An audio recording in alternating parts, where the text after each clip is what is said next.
Hi everyone, my name is Ramon. I'm a seminarian for the Diocese of Oakland, and I am actually Holy Rosary's seminarian, so some of you may have seen me before. Today I was invited by your confirmation teachers to talk to you a little bit about my vocation story and how I ended up here. So basically, I grew up in Antioch. I've lived there basically my whole life. I attended Holy Rosary sometimes when I felt like it or when my parents forced me to go, but I wasn't really religious, I would say, growing up. Um, all I wanted to do growing up was actually be an artist, and that's what I always wanted to study. That's what I strived to be. I wanted to be the next Walt Disney. And so when high school finished, I attended art school in San Francisco, but only for a couple of years because after a while I felt like they weren't very supportive of me and it became very competitive. One of the issues that I felt was having to compete with my other friends because in art they teach you that if you're not doing better art than other people, then you're not going to eat, you're not going to get paid. And I didn't like that competitiveness that the art community, that the art world had. So eventually I left. And since I wanted to be an artist my whole life, I didn't have a second plan. I didn't have a backup plan. So I came home, I enrolled in Los Medanos, trying to figure out what it is that I wanted out of life.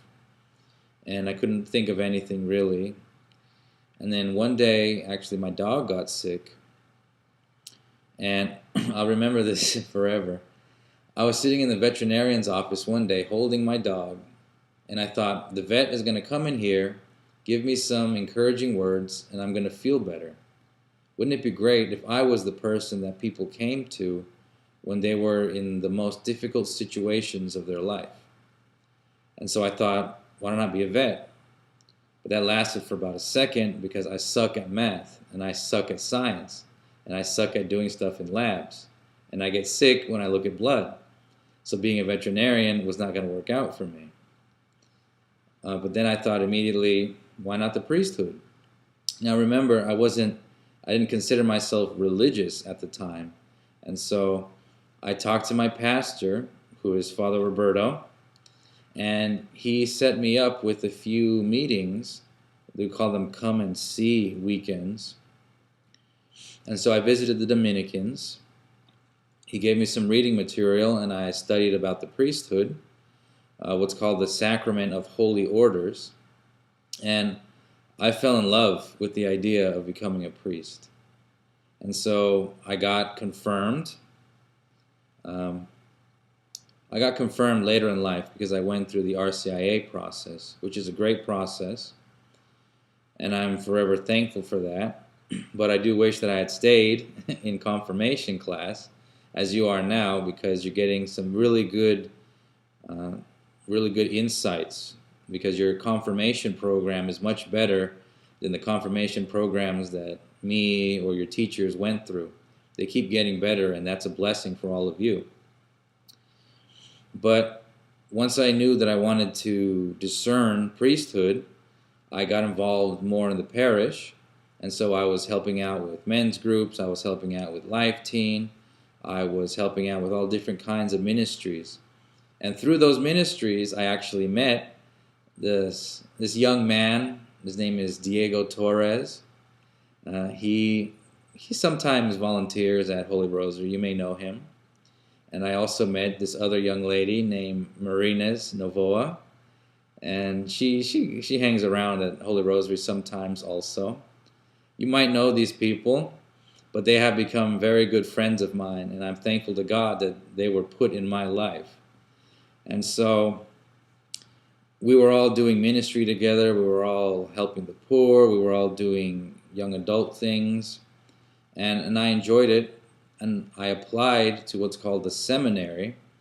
The seminary is the school specifically for young men, or just men, who are discerning to become priests.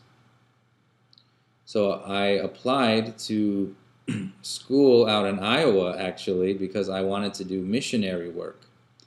And the Divine Word Missionaries have their seminary in Iowa. So I applied, I got in, and then I spent the next 4 years there.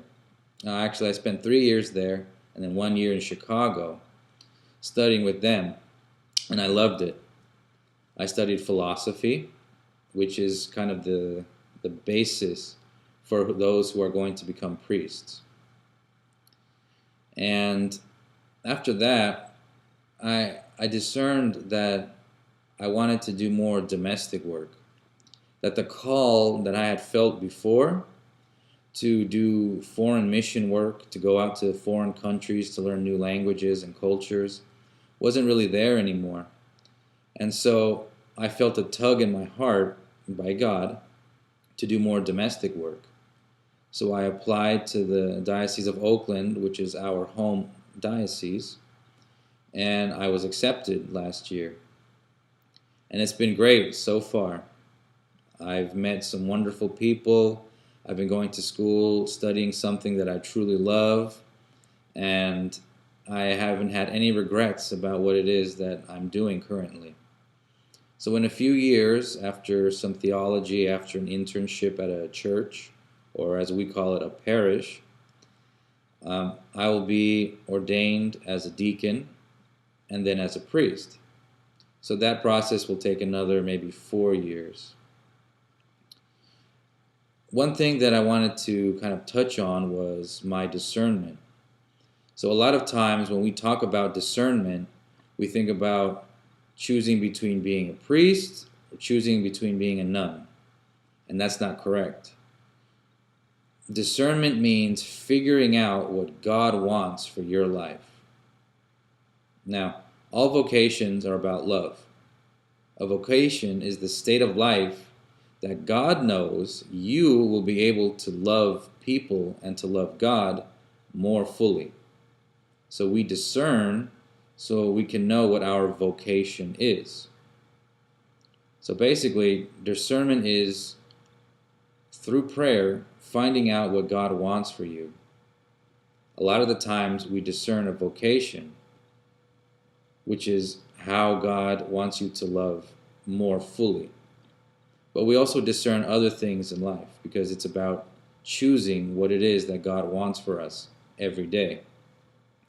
Now, the most important way to discern, that is, to choose, is to pray. Prayer is the absolute most important thing any one of us can do to find out what it is God wants. Now, you can attend Holy Hour, you can pray a rosary, you can pray a Divine Mercy Chaplet, you can pray just in silence. And there's also what's called the Liturgy of the Hours, which is a set form of prayer, which I hope some of you might practice, or at least be curious enough to read up on what that is. It's this great prayer that the whole church throughout the world says together. Now, some of you already think you might know what God wants for your life. And you might, but without prayer, I guarantee you have no idea what it is God wants for you. You can ask your confirmation teachers.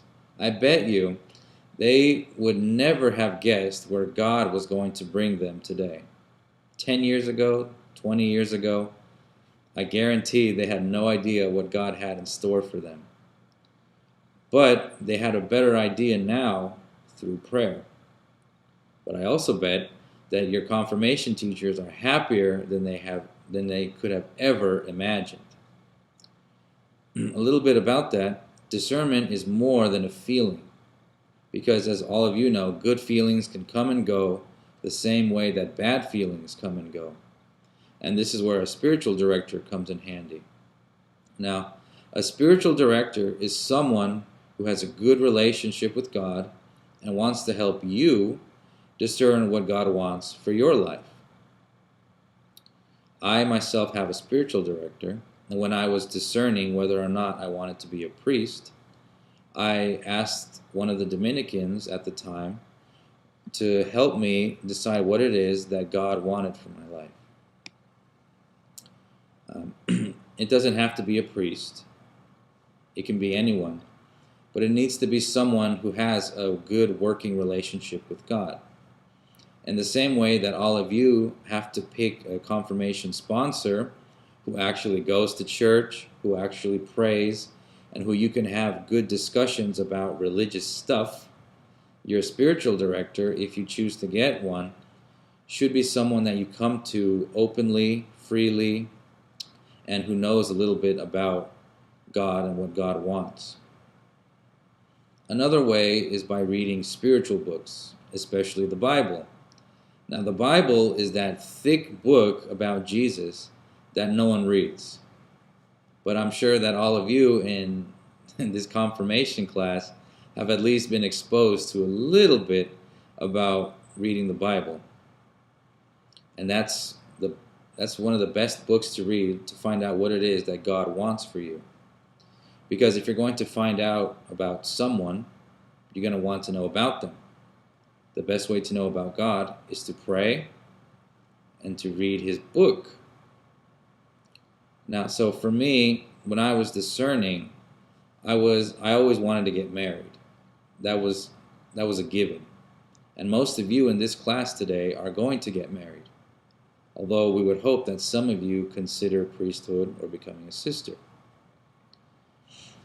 But when I was discerning with my spiritual director in adoration through prayer, I wanted to put the focus on God, what it is that God wanted for my life. At the time, I discerned that I wanted to go and preach to people in other countries, in other cultures. And I can admit now that that was probably the wrong way of discerning, because it was all about me. What did I want? What did I want? What did I want to do with my life? What did I want to go and do? But that was wrong, because I should have put God as the focus. So nowadays I can discern better, because I put God at the center of what it is that I want to do in all things. So I discerned that God wanted me to join the missionaries for a while, but not forever. And I also discerned that God wanted me to stay back in this area in the United States to discern the love that I could give other people here. See, remember, a vocation is all about love. And I discerned that God wants me to love others in a less intimate way, but in a sacrificial way that's through service. Now, if you discern that you want to get married, right, as most of you will, you have to discern how it is that that God wants you to love. And if you discern marriage, right, you're going to date, you're going to find out about that person, but you're going to discern also that God wants you to love them fully, that you're going to bring that person to heaven, and that that person is going to help bring you to heaven. Because that's what the spousal love in marriage is. Loving one person until death do you part fully, as opposed to becoming a priest or a sister where you don't love one person, one physical person your whole life, but you're able to spread love more through service, through acts of charity, and through prayer especially. And so I discerned that that I'll always love the idea of marriage. And I think that discerning priesthood has made me appreciate marriage more, but realize that it's not something that God wants for me. And so God wants for me to sacrifice myself and to serve others as a priest. And so here I am today, discerning the priesthood. Now, it's not a one and done thing. Remember, I was a missionary for 4 years, and then I decided to be what's called a diocesan seminarian, to become a diocesan priest. And so one key thing about discernment and about vocation is that you have to choose to love every day. You have to discern what God wants for you every day. So when you're married, don't just think you're going to get married and then that's it. that the love will always be there. No, because you know a lot of people who are divorced. You know a lot of friends whose parents are divorced. And that's because their good feeling ran out. There's going to be difficult times in your discernment, in your vocation, as it is in mine. Some days I feel discouraged about becoming a priest because study is a lot, because I get discouraged when confirmation students don't pay attention or when they don't care about being in confirmation class. That can be discouraging. But sometimes, most of the time, I find peace when I'm discerning, when I'm praying to God about what I've chosen to do with my life. So if you get married, every day you have to choose to love your spouse. Every day. If you become a priest or become a sister, every day you have to discern and choose to love others in this sacrificial and serving way. And so for me, I feel God calling me to serve all of you as a priest. This is the way that God has saw best that I can express love for other people, God's people. And so today I would hope that what you take away from this is discernment is every day. The biggest thing you can discern is a vocation. You're going to study about holy orders, and I hope that some of you will at least think about becoming priests. Or, if you're girls, think about becoming nuns or religious sisters, because all of them are great vocations, and they're great ways of expressing that love that God has given you, a way of loving others the way God has loved you. And so I'd like to thank your teachers for inviting me today to speak a little bit about my own vocation, about my own journey of love, the way God has asked me to love others. And so all of you will be in my prayers. Believe me, I was in all of your shoes before, discerning whether or not I wanted to be Catholic. But it's been a great decision. I haven't regretted it. And I love God more and more every day. So thank you all, and God bless.